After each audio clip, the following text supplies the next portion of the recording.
প্রাতিষ্ঠানিক রূপ দেওয়ার জন্য, ফ্যাসিস্ট শক্তিকে পরাজিত করবার জন্য বুকের তাজা রক্ত রাজপথে ঢেলে দিয়েছেন, তাদের প্রতি গভীর শ্রদ্ধা নিবেদন করছি। এই দেশের গণতান্ত্রিক আন্দোলনের জন্য যিনি আজীবন সংগ্রাম করেছেন, এখনো অসুস্থ অবস্থায় তিনি চিকিৎসাধীন আছেন, আমাদের দলের চেয়ারপারসন গণতন্ত্রের পশ্চিম নেত্রী কিশোর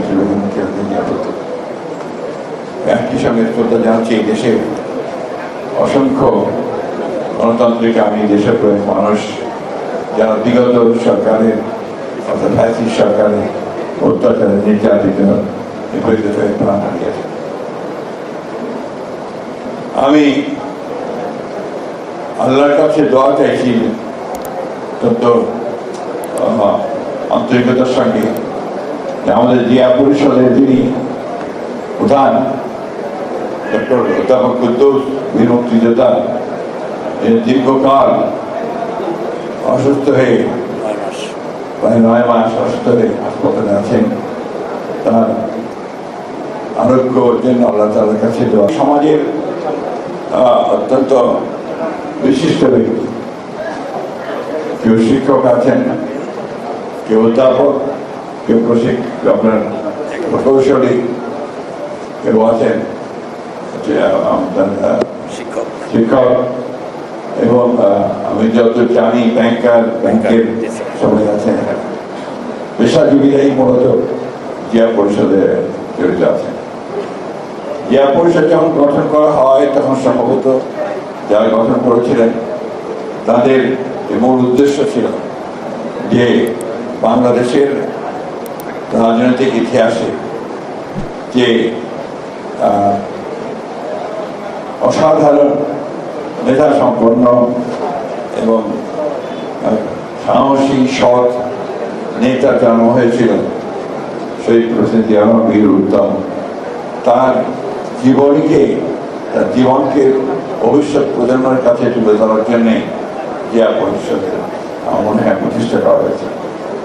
আমি বারবার জিয়া পরিষদের সঙ্গে যখন কথা বলি এটাই বলার চেষ্টা করি যে আপনাদের কাজ তো রাস্তায় স্লোগান দেওয়া নয়, আপনাদের কাজ জিয়ার বিভিন্ন দিকগুলোকে জনগণের সামনে তুলে ধরা, রিসার্চ করা এবং সেটাকে ভবিষ্যৎ প্রজন্মের সামনে তুলে ধরা।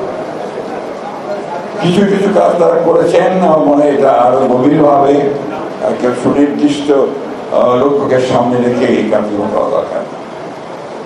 আজকে গোটা জাতি একটা ক্রান্তিকালে বসে, এখন আমরা অপেক্ষা করছি একটা ট্রানজিশন পিরিয়ড, গণতন্ত্রের উত্তরণের একটা পথ খুঁজছি আমরা। কিছুক্ষণ আগেই একটা অনুষ্ঠানে গিয়েছিলাম, আমাদের বাংলাদেশের স্বনামধন্য একজন অর্থনীতিবিদ ডক্টর হোসেন জিল্লুর রহমান, তার বইয়ের মোড়ক উন্মোচন, বইয়ের নাম ছিল আপনার শাসন ক্ষমতা, এই বিষয়গুলোর উপরে বইটি লেখা। অর্থাৎ বাংলাদেশের যে একটা ভয়াবহ সংকট উপস্থিত হয়েছে, আমরা যে এখন একটা রাজনৈতিক শূন্যতা এবং অর্থনৈতিক বিনিয়োগ একটা প্রতিকূল অবস্থার মধ্যে দিয়ে যাচ্ছি, সেখান থেকে বেরিয়ে এসে একটা রাজনৈতিক অর্থনৈতিক কাঠামো যেটা বাংলাদেশের মানুষের জন্য কল্যাণকর হবে তাকে নিরূপণ করার ব্যাপার।